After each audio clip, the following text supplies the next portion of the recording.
So much for tuning into Town and Country. I'm your host, Alicia Lewis. Happy Wednesday afternoon, everybody. Listen, today I'm sitting down with WALB's very own Jamie Worsley to talk about her newest podcast. So let's get to it with some coffee and conversation.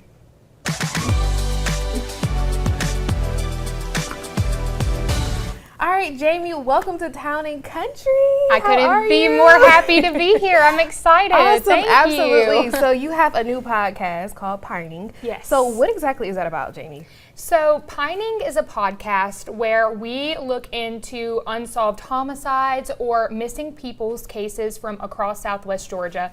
And I get to work closely with the families of these crime victims. I get to work closely with law enforcement on these type stories. And honestly, it just brings me so much fulfillment to be able to help people bring light to their loved ones' cases, and then of course working with law enforcement trying to actually get answers in these cases. So it's one of the best parts of my job. Gotcha. Okay, and so I want to talk a little bit about the preparation for the podcast. I know it's been some hard work, long days. Yes. So talk to us a little bit about how you prepared for this podcast. Sure. So the case selection process has probably been the easiest part because I've had so many people reach out to me since the first episode aired about covering a case that's close to their family, close to their heart, their communities. So basically at this point, all of the next episodes that have been planned out through the rest of the year have been from people asking for coverage. So that's kind of how the case selection process has been going so far, is either it's been a case that's close to me and my family or a case that someone out there has submitted for me to look into. And most of the people have reached out on my Facebook page, so that's definitely an option.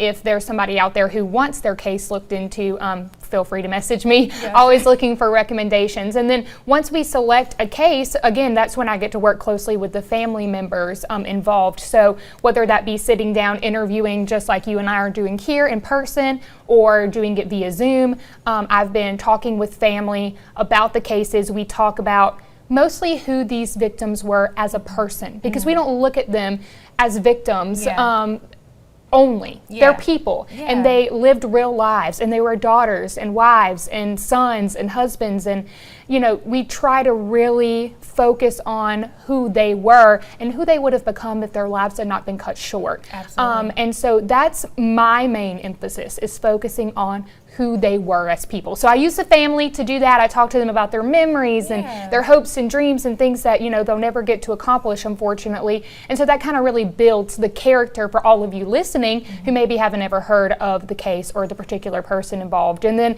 I talk with law enforcement, you know, about the steps in the investigation, and if there are any suspects, persons of interest. All that information comes directly from law enforcement or from old newspaper clippings from the time, from our coverage at the time. So that's kind of the last layer, is the law enforcement layer, and then I edit it all together. Absolutely. Wow, Jamie, that sounds so interesting. And this is definitely up your alley. This is something that I know you will excel in. Thank you. I'm definitely so happy for you and proud of you. Yeah, it's really been, like I said, a rewarding part of what I get to do here, and especially the first two cases. We have the next episode coming out very soon. They're cases that either I've worked on for a long time here at work or are close to my personal life. And so the next one focuses on actually one of my dad's friends who was murdered in Richland, Georgia.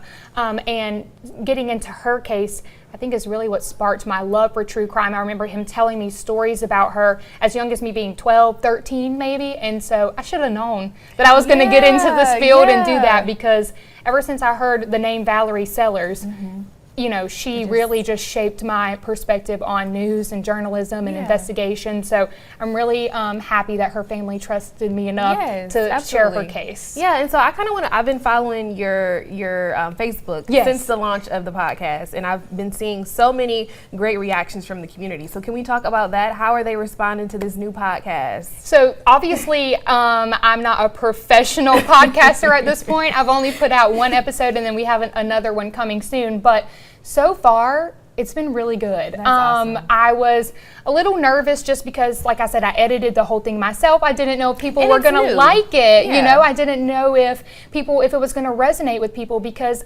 unfortunately in the true crime genre, I feel like people are very interested in the gore and the details of the crime, but that's not what I focus on in my case. I focus on the people impacted, the communities affected. And so I was a little worried, like, are people going to receive that? Yeah. And so far, they really have. That's and awesome. I've been really, really grateful. And I've got to meet so many families already who are just relieved that someone cares, Yeah. and someone is pushing the case forward, and someone's checking in on them.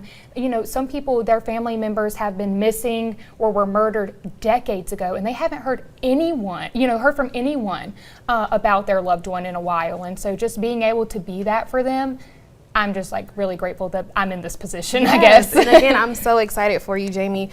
So where can we go ahead and listen to the next episode of the podcast, or even catch up on the first episode? Yeah, so definitely go back and listen to the first one, because it really kind of sets the impetus of what the podcast is going to be, how I came up with the name Pining. You know, like, pining is a Southwest Georgia thing. We have pines here, but also these families are pining for answers. So I wanted something that was specific to Southwest Georgia true crime only.